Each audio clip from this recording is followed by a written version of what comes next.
गीत है और ये हमारी नीतू दीदी फरमाइश है।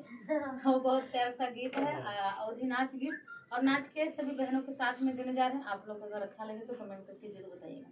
हाँ दोस्तों, हमारी दीदी के गाना ये वाला हमको बहुत अच्छा लगता है।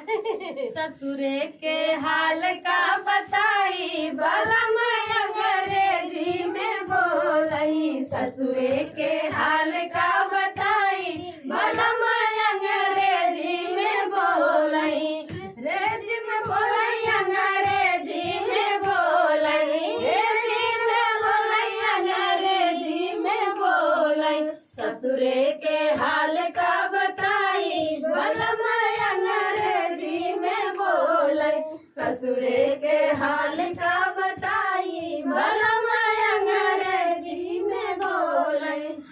हमसे कहे ले आओ वाटर, हमसे कहे ले आओ वाटर, हम लेके दौड़े पाथर बलम अंग्रेजी में बोलई, हम लेके दौड़े पाथर बलम अंग्रेजी में बोलई, ससुरे के हाल का बताई बलम अंग्रेजी में बोलई, ससुरे के हाल का बताई बलम अंग्रेजी में बोलई। हम का बोलावई पिया कही कही के वाइफ, हम का बोलावई पिया कही कही के वाइफ, हम का बोलावई पिया कही कही के वाइफ, कही कही के वाइफ हो कही कही के वाइफ, हम लेके दौड़ी आए पाइप बलम